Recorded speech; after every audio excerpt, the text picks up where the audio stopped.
You can take a computer, wrap it up in aluminum foil, stick it in a bucket, fill the bucket full of concrete, dump it in the ocean. That might be secure. But if you're going to be able to make it usable, it's going to be exploited. Today, we're digging into a couple of recent breaches like those DaVita and Hertz and how they remind us about internal exposure, lateral movement, and third-party risk. Not to speculate, but to highlight the recurring patterns we at MainNerve see every week in real-world penetration tests. I hear all the time about a new MFA bypass, right? MFA, multi-factor authentication, two-factor authentication bypass. And I'm like, oh, did somebody exploit MFA? And they're like, no, we didn't exploit MFA. We just exploited the people who were using MFA. You click on the privacy notice, it asks you another question like, hey, do you want to use this stuff? And you just in the habit of hitting yes. Next thing you know, it's now installed into your browser. And next time you log into a Zoom meeting or a Teams meeting, it's now logging in and you're like, where did this thing come from? The problem you have is that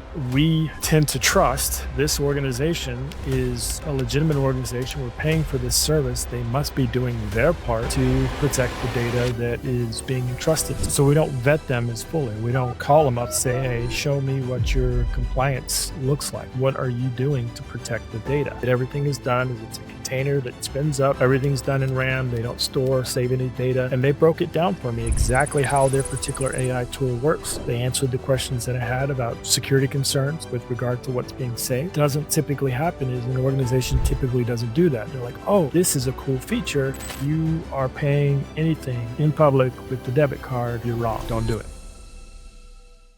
Welcome to MainNerve's podcast, where we explore real-world security insights from the front lines. Today, we're digging into a couple of recent breaches like those of DaVita and Hertz and how they remind us about internal exposure, lateral movement, and third-party risk. Not to speculate, but to highlight the recurring patterns we at MainNerve see every week in real-world penetration tests. Let's start with the big picture.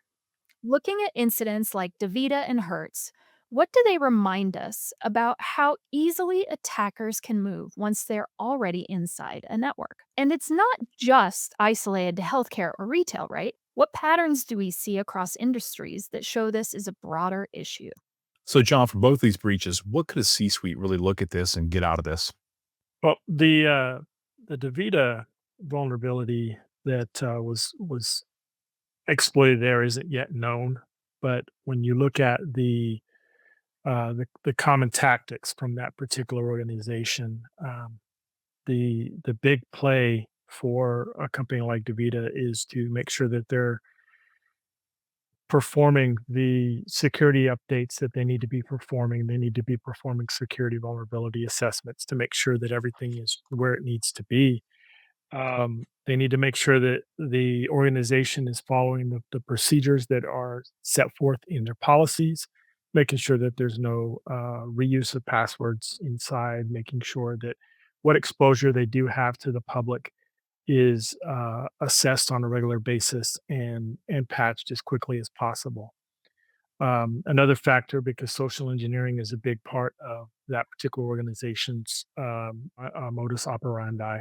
Um, the Making sure that their people are educated on how to prevent uh, those kinds of exploits. But until we get more information about DaVita, it's going to be difficult to determine exactly what lessons can be learned for C-suites. Hertz, on the other hand, we know that the exploitation there was based off of their managed file transfer system. So it's a way that they use to pass data to external sources or even to internal sources, but in a easier manner. Um, that particular platform that they were using had two unknown vulnerabilities at the time, two zero-day vulnerabilities. One of them allowed for remote code execution, and so the lessons learned there are more about ensuring that they have safeguards in place to protect the data that's in transit. Had they been encrypting the data before being sent through the file transfer system, uh, that would have prevented any attacker from being able to, once they gain access to the file management system, from being able to take that data and access it because it would have been encrypted prior to. But unfortunately, for the most part, they allow for the data to be encrypted in transit, but not encrypted at rest on the device, and then encrypted again in transit when it goes to its next location. So as something in the C-suite, who owns that process? Would that be the Hertz side or would that be the vendor side? It would be a combination of two. So the patch management issues that were related to the file management system that Hertz was using, they had patched the system or patched the vulnerability, but it was not sufficient. So there's an aspect of it that's on them. They're selling this product that's being used to transfer files back and forth.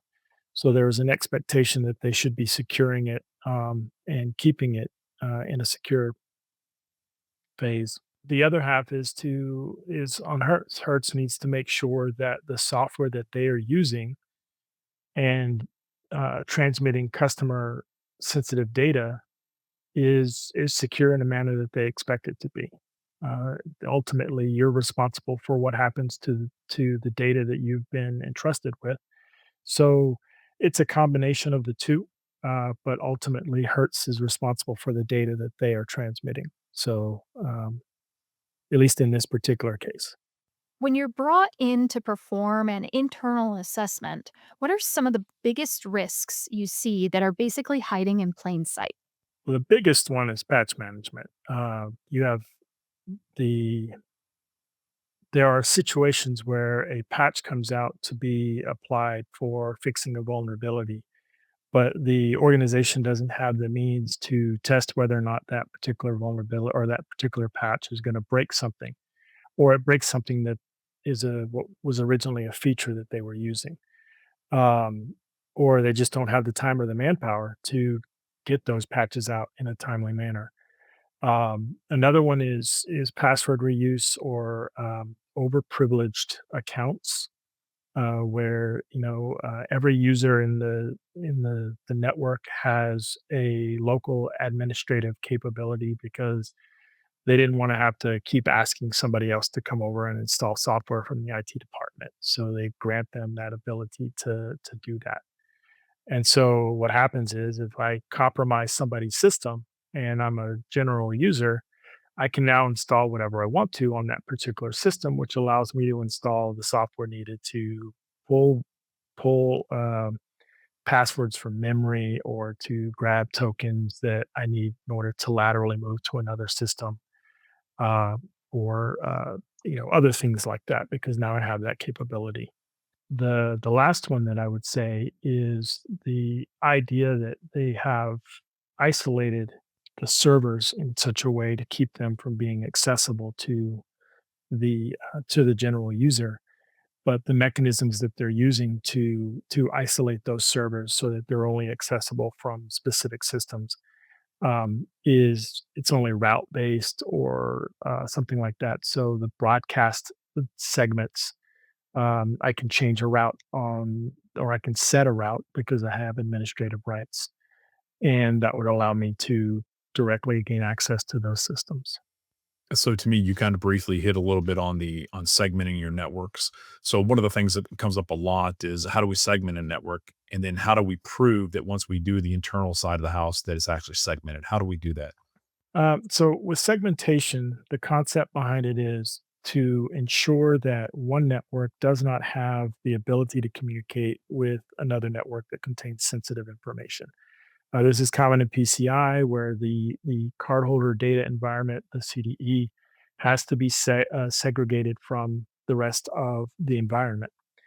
So there are occasions where they will set up a VLAN, but the VLAN they don't configure it properly with the appropriate VLAN numbers or whatever configuration they set up. They have it VLAN segmented, but they're not preventing communication between the two VLANs, or the VLAN tagging that they're using is not something that can't be fabricated or faked so that I can't, just set a new VLAN on the packets that I'm sending out and cause the switch to go, oh, well, this is allowed over into that VLAN. Another common one, like I alluded to earlier, the routing mechanism. A lot of organizations will just not allow a route. They'll just create so the way that systems communicate with each other is they are told who to go to if the IP address that they want to talk to isn't on their network. So to make things simple, if you are in segment or network A, right, and there's 7 people in that particular se- uh, segment, you get A1, A2, A3, A4. If your address doesn't start with an A, or it does start with an A, then you can just talk directly to those people, right? But if it doesn't start with an A, then you have to go to the person who controls the gateway to get to the B network, right? So if you don't have a route that tells you who that individual is, then you send everything to what's considered your default route. And so what the organizations will do is they will say that there's no route to the host that they want to go to, and so they can't get there. But the problem is that using the broadcast mechanism, if I change on my local computer because I have admin privileges because it's overly permissive behavior on the systems, I can change my route to say that that particular network is in the same area that I'm in now. So just send it out to them. And then that particular system would hear it. And at that point, you're talking via layer 2 or MAC address layer, and routing is not a factor. And then I can communicate with them. So that's another way that sometimes they fail to protect it. So ultimately, what it comes down to is that whatever mechanism you choose to secure and segment your network, you still need to validate and confirm that that particular mechanism you're using works. Looks great on paper. It's a great idea, but somebody else somewhere else is going to have this idea of, well, what if I did it this way? Could I still get in there? And then they get in, right? Because you didn't validate and confirm.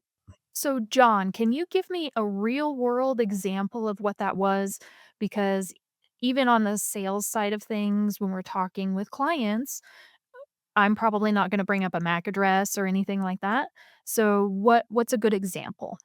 An example of the lack of segmentation or improper segmentation, we had a client who was utilizing a single firewall that all of their systems were going into. The guest Wi-Fi was connected to the firewall, and had routable access to everything that that firewall had access to.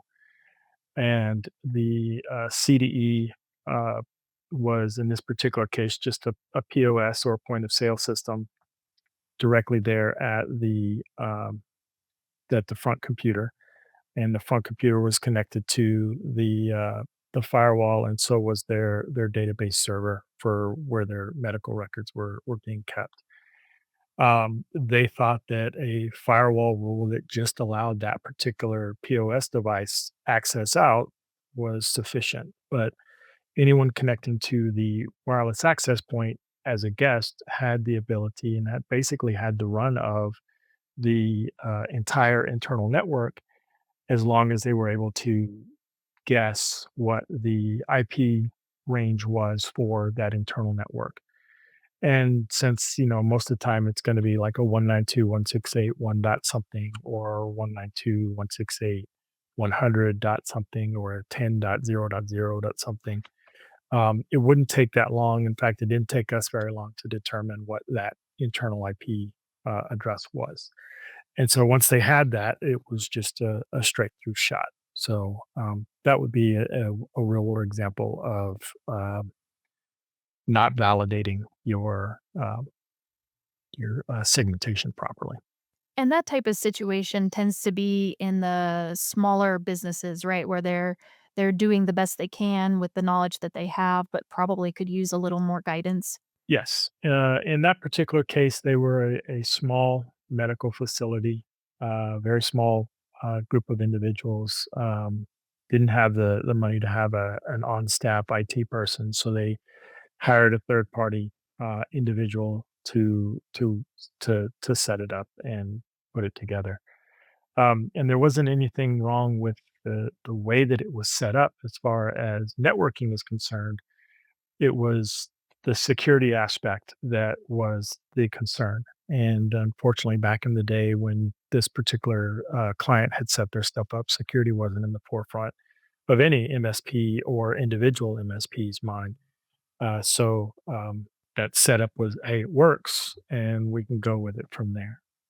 Nowadays, it would require that when you hire an MSP individual, you need to make sure that they have security as an aspect of what they are offering you, that they are going to be security minded when they establish a network, when they put things together, that they are keeping security as a primary column of their workload.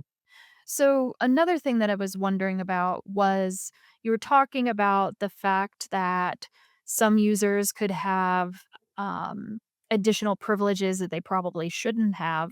Is that kind of the same thing as escalation of privilege?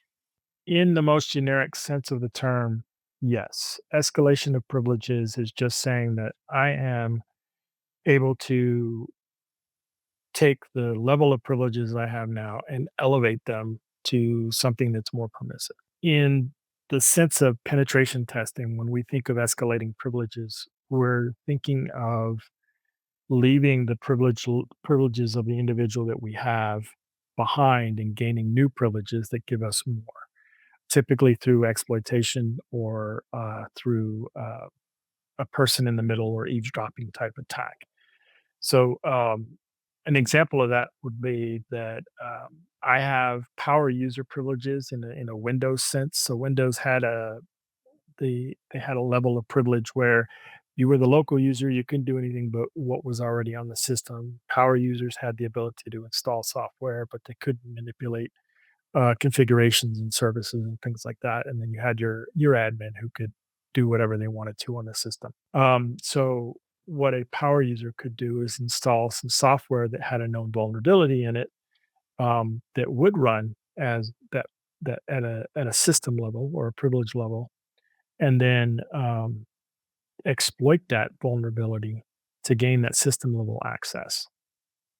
Or if the system already had some software on it that had a known vulnerability, then they could escalate privileges in that fashion. Alternatively, if you are listening to the network traffic that's being communicated between the systems on the network, you might be able to identify where an administrator, a domain admin, or some other type of administrator is communicating with another system. And Microsoft has their like the golden ticket, the Kerberos key, or whatever you want to refer to it as, that says that you're allowed to talk to that particular system. They could copy that, and then that would escalate their privileges as well. So there's a lot of different ways that privilege escalation can be viewed, but overly permissive privileges at the local level is not typically how we think of it. But at the same time, it would be, for our purposes, it would be privilege escalation. So to go back a little bit on that, that's probably why me being in the C-suite, when we set up my laptop, I have an administrator user. I've got me as a user. Is that about what you're trying to say? So I log in as a user, but if I need to download something, I've got to go to another set to actually to download as an admin guy kind of person. Yes. So in the Windows world, I think the term is UAC. Um, I may be getting the letters backwards on that, but I'm more, I spend more of my time in the Linux world, but that basically when you want to do something that requires administrative rights, it pops up the window. And when you already are an administrator on the system, all you have to do is hit OK. But if it's properly configured, you would then have to type in the administrative username and administrative password. In the Linux world, we call it sudo or sudo, depending upon who you are and how you speak. But it's you type in the sudo, and then you type in the command, and then before it runs the command, it asks you for the password before it elevates the the privilege level of that particular command execution to perform whatever action you're trying to do. That's in that sense, that's exactly the type of thing you would want to have in place to where it's that second layer of I tricked you into letting me on your computer, but I don't know what your password is yet, so I can't gain access because or I can't elevate my privileges because I don't have that extra password yet. So, once that privilege escalation happens, what kind of access paths tend to create the biggest blast radius inside of a network? So the from from a purpose for example, leaning back to the DaVita and the Hertz, data is the big moneymaker for hackers, right? So if I'm able to gain access to the file shares where all the data is being stored, then that's where my money is. That's where I'm going to make the most of the money. So if I can um, gain access to those systems with the credentials that I currently have, and then elevate privileges from there, then I now have control of that system and can copy all the data that I want to off of it. Um, if if I can't, then I would try to copy a file up there and hope that an administrator would then execute that file, or I could call an administrator and say, "Hey, I'm having an issue. I can't seem to read this file. Can you tell me if there's something wrong with it?" Get the administrator to open up the file, and then that causes the administrator to be uh, compromised, assuming that the exploit works as expected. And then I would gain access to that file share. Alternatively, the next big thing would be the domain controller. You would think the domain controller would be the primary focus, but again, that gives me control over the domain, but the real money is in the files. So if I can get to the file share, which is typically not as protected as the domain controller, then that's where I'm going to go. We've seen breaches tied to vendor systems more and more. Why is third party access such a recurring weak spot in testing or in the real world? And what's often overlooked there? So third party, especially now with the remote work, everything is going through some software as a service, and their goal is to make things as quick and easy as possible, right? A good example of the type of quick and easy I'm talking about is you remember back in the day with Amazon, you would try to buy something and you would have to log back in to buy it. So you're like, I want this in my cart. Okay, it's time to check out. I got to do all this login. Well, Amazon's like, well, we're not making as much money, so let's just make it simple. One click and boom, now it's being sent to your house, and that's it, right? So ease of use makes things more desirable to people because they're not thinking about it from the security perspective. So third parties are looking for ways to get buy-in to their tools through ease of use. Perfect example of this is an AI software. I won't say the name, but the it ties into your Teams or your Zoom or whatever messenger system that you're using for meetings, and it will record the data that you are writing or that you're talking about. And then it will send you an email to say, hey, this person talked about this, person talked about that. Here's the key points about it. It's a great tool, but it automatically does all that. And if in it, the sense of like when you try to install software and you're just clicking next, next, next, next because you want to get through it to get it installed, it's asking you all these questions that we basically train people to ignore, like privacy notifications and or privacy policies and the like. So a person will have installed this software on purpose. They'll go to a meeting, then that meeting will send out an email to all the people in that particular meeting with this notification of, hey, here's the notes. And you go to click on the notes and it says, hey, I need you to log in first. And you're like, oh, well, do I want to log in as Apple, Google, Microsoft, or something else? Well, I have a Google account. I'm just going to click on that because I want to get access to this data. And then the next thing that pops up is, okay, thank you very much for logging in. Your new account, we need you to click on this privacy notice that says that you read it. You click on the privacy notice. It asks you another question like, hey, do you want to use this stuff? And you just in that habit of hitting yes. Next thing you know, it's now installed into your browser. And next time you log into a Zoom meeting or a Teams meeting, it's now logging in. And you're like, where did this thing come from? Why is it here? And you have to figure all that out. So that's one way that that type of stuff ends up getting in there is it's just ease of use. The problem you have is that we tend to trust this organization is a legitimate organization. We're paying for this service. They must be doing their part to protect the data that is being entrusted to them. So we don't vet them as fully. We don't call them up to say, hey, show me what your compliance looks like. What are you doing to protect the data? Another perfect example of this is there's a tool out there that you can click on to, it uses AI. It hops into your email. It goes all through your email and it says you have signed up for all of these different accounts across all of these different, environments. And it does this based on looking at the data of welcome to type emails, right? Um, when I first saw that, I was like, "Well, this sounds kinda cool, but it also sounds a little bit invasive." So, I set up a meeting with the organization and found out that the way that everything is done is it's a container that spins up. Everything's done in RAM. They don't store or save any data, and they broke it down for me exactly how their particular AI tool works. They answered the questions that I had about, security concerns with regard to what's being saved. But what doesn't typically happen is an organization typically doesn't do that. They're like, "Oh, this is a cool feature.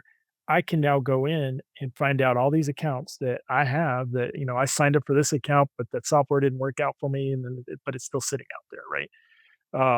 So they don't properly vet the third party organizations, and then they don't follow up after they've vetted them to make sure that they're still doing what they need to be doing. Do they have their SOC compliance? Do they have their ISO 27001 compliance? Are they following CIS type standards for hardening of their systems? So that's where the issue comes into play is that we aren't vetting third parties as strongly as we should. We're just trusting that they're doing what they're supposed to be doing. Another issue that you find with the third parties is that they have a need for access to your systems. And because they have that need for access to your systems, but it's going to take them 7 or 8 months to accomplish this, you kind of forget that they have that access to your system. They finish the project that you have with them, but your policy doesn't include a follow up to go in and make sure that you remove that access. Or they only need intermittent access across the 8 or 9 months that they're doing the work, but you leave that access open the whole time, which leaves you vulnerable to an exploit, even when they're not actively doing stuff for you. And I'll say it was under, some of this stuff happened to me actually with the, Google account. I had a Gmail set up and we were meeting with the client. The client, I had to accept these certain things. When I said no to something, it kicked me out. So I had to go back in and say yes. And we realized that when I got on the next meeting with an internal inside, it was recording my information. So we had to go in and turn everything off. So pay attention to what you're clicking yes and no to just because you want to get into a meeting. Don't say yes to get into the meeting. If it's no, then respond to the person, I can't get in your meeting, and find another way to get into it. And that's where having somebody who understands security on your team can be valuable because as soon as it happened, John was looking to figure out what the heck was going on immediately. Whereas, unfortunately, a lot of the smaller businesses can't afford to have somebody on staff that could have gone on for a long time. And while it wasn't probably going to be a security risk for us, we're doing what we can to limit that. Yeah, John was able to streamline it down and find out I was the guy. I actually going into my Gmail account and there it was. It says meeting with such and such. Here's the transaction for. I was like, oh my gosh, it's me. It's me. I'm the problem. It's me. Yeah, there you go. And so that leads me also to ask a quick question. I know you're always saying this, John, is that when it's free, that means that you are the product as opposed to anything else. How does that work security wise? So when you become the product, what is actually the product is your data, right? And your data is valuable to lots and lots of different people. Apple is currently going through a lawsuit where they were they're being accused of Siri collecting uh, what you're saying and then selling that to an organization to turn around and sell you something. Like you're talking about, I want to get some ice cream. I haven't had ice cream in a week, and all of a sudden you're inundated with Haagen Dazs and uh, Baskin Robbins and all these other things, right? Or, we need to go on a vacation, and then you just get hit with kayak.com or whoever it is saying, hey, we can help you with that, right? And you're like, I don't know how this and all of us have had it happen to us. Like we're having a conversation about something, and next thing you know, it's all in there. Facebook and is linked in with some other, and I don't mean LinkedIn as in the LinkedIn app, but Facebook is tied in with some other thing, and you're Google searching something or you're chatting with somebody, and the next thing you know, half of your feed is something else, right? And that information, for the most part, it's not that big of a deal. But what if you're having a very private conversation with somebody about something that's very sensitive, and now that information is available to somebody else? What's the guy Luigi Mangione right now is having that issue where they're supposedly his confidential conversations with the lawyer were being listened to by the prosecution. I mean, it's coming out now that it was a legal aid intern, and as soon as she recognized that this was that the other party was the lawyer, she immediately canceled off of it. Those of us in the SIGINT world, military wise, and having worked at NSA, we recognize that sometimes that happens, and if you're following proper procedure, which she apparently was, then it becomes a non-issue. But nonetheless, uh, that ability to collect that data and sell it to somebody is a problem, right? Because now not only does this third party have your data, but now there's the question: how are they protecting your data? Right? Are they doing everything they need to do to make sure that your data is secure, or are they collecting your data and then just letting it sit there for anybody to grab a hold of and run with? Right? So if they get hacked, now what? Not only did this reputable company who wasn't doing anything nefarious with the data have your data, but now these hacker dudes have your data, and they're going to expose it if the other company doesn't pay them a ransom, or they may take the ransom money and then still expose it. Hopefully that answered the question. Nothing's free. Everything's about the money. So one of the things I think is the organizations asking about internal threat simulations as part of their regulatory hygiene. What is the main purpose behind that? In the security world, you can get stuck in a rut of this is how you do things. This is how you safeguard this. This tool does this. This does this.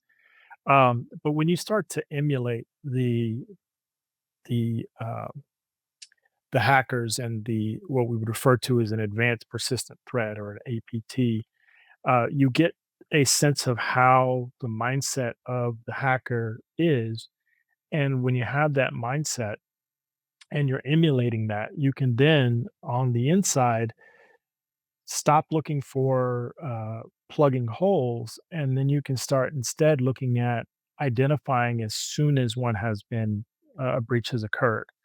So, an example of that is that you have logs. So, a computer system is going to send logs to a central server every time a particular type of an action is performed, whether it's software was installed, software was deleted, a file was deleted, a file was created, um, a user executed XYZ command under ABC privilege.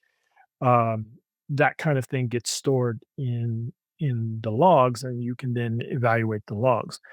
Well, if you look at the techniques and procedures that are being used by and tactics, if you want to go TTP, um, if you look at how those are being performed by the hacker, you can then identify what it looks like in your network when they do that.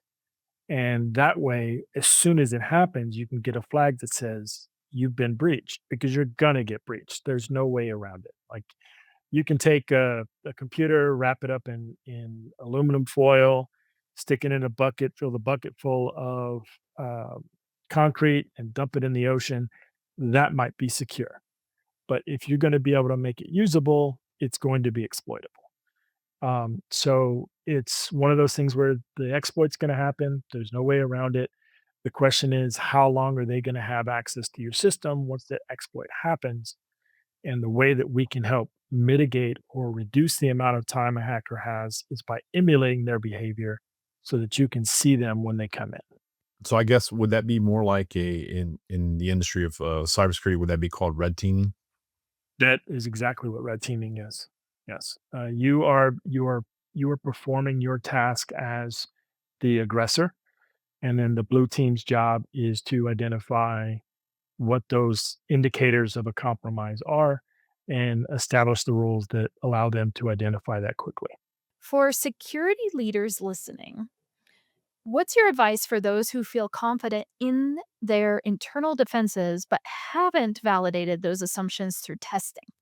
It's okay to trust your the folks below you, and I say below you not to mean whatever, but it's okay to trust that the individuals that you've hired to do a job are doing the job, but you still need to verify that the job they're doing is the job you want them to be doing. The same thing applies to your security mechanisms. If you install software, it's okay to trust that that software is going to satisfy the need, but you need to verify on a regular basis that it is in fact doing the job that you purchased it to do. Um, Another thing that you can do is ensure that you are staying up to date. There are a lot of different cybersecurity feeds out there that give you the latest and greatest of what vulnerabilities exist, what software out there is being exploited, mechanisms that are being used to trick people into doing different things. Like I hear all the time about a new MFA bypass, right? MFA, multi-factor authentication, two-factor authentication, um, bypass. And I'm like, oh, did somebody exploit MFA? And they're like, no, we didn't exploit MFA. We just exploited the people who were using MFA. And it's just tricking them into doing this, that, or the other. Right. And so it's a factor of keeping up to date with what those tricks and techniques are that hackers are using to convince you. There's a real world thing going on right now where people are standing behind individuals who are paying with their debit card. By the way, free plug, if you are paying anything in public with the debit card, you're wrong. Don't do it. Either pull the cash out, leave the credit card or the debit card at home, or use a credit card and just pay off that bill at the end of the month. Reason being, credit card money is protected. That debit card, they'll wipe you out. And that's what's happening to these people is people are coming in behind them and watching as they type in their PIN code, and then they are approaching them in the parking lot going, "Oh, you dropped $20." Meanwhile, they are pickpocketing you and taking your debit card while giving you 20 bucks because they're going to take everything in your bank account and it's worth the investment of the $20. And it's a new technique that hackers are in this case social engineering hackers are using um, to exploit people, and they're trusting this and all of that. Even if you're like, that's not my $20, they're still trying to get the close enough to you and take your stuff. It's like the fancy uh, magician people that do the whole grabbing your arm thing. Next thing you know, your watch is on their wrist, and you don't even know how it happened because skills and stuff that they have. But keeping up to date with that kind of thing helps to allow you to identify when there's a potential issue that needs to be addressed, and allows you to ask those questions of your folks so that they can say, didn't think about that. Let me go and research this and see if we can't mitigate it. The last thing I would say, if you're a C-suite individual, is in the context of trust but verify. You've hired these folks, you believe that they know what they're doing, and now you just need to get somebody who has no skin in the game to validate that. So you go to a third party organization and you say, "Hey, I want you to assess my security." They come in, they don't have any, they're not trying to maintain a job with you. So they're going to be blunt and they're going to be honest. And that's going to allow you to get an unfiltered answer to the question of are you secure or are you not? Yeah, I think one of the things that come out of it, I've talked to other CEOs and companies is, they'll tell me, "Yeah, I got a pen test already." But my question is, do you continually do scans to check and see if your network's being invaded? Because one of the things that happens is people will get a pen test and then they'll get another pen test a year or 2 years later, but that whole time they've been exploiting themselves and they had are being exploited, I'm saying, and they had no idea. So vulnerability scans are important as well. We've had situations where we were testing a client that had Avanti on their network. And at the time of the testing, the the exploit for Avanti that came out that had the remote code execution hadn't been identified. We didn't identify it. And several months later, Avanti comes out and says, "Hey, our bad. We got this RCE." And then we're immediately calling our client and going, "Hey, by the way, we know you got a report a few months ago. Um, you need to go look at Avanti again because of XYZ. Uh, we don't know if yours is exploitable or not because we're not in your system right now to test it, but it's still something you should look at because vulnerabilities come out every day." Yeah, I can tell you, I mean, you don't need to put this on the cast, but I could tell you it's one of the things I do with my kids as well. I made them set up 2 checking accounts. One checking account their money goes into, and they throw the debit card away, and they have another checking account that they actually go to the ATM and draw money out of. And all they do is right before they go to the ATM, they transfer over 120 bucks or 100 bucks, whatever they're going to pull out. And that way, that's the only money that's in there. So there's always like 10 or 15 bucks in the account. So if somebody does get access to that account, they're not getting all their money. So smart thing to do. As our generation says, more than one way to skin a cat. That's right. Whether it's internal misconfigurations, third party risk, or privilege creep, this episode highlights why testing is more important than ever. If you're interested in learning more, you can check out our website, MainNerve.com, and you can find our podcasts on YouTube, our YouTube channel. Finally, we are supporting the Mac Parkman Foundation with each of our episodes. We hope that you have enjoyed this episode, and for anyone listening, there will be more.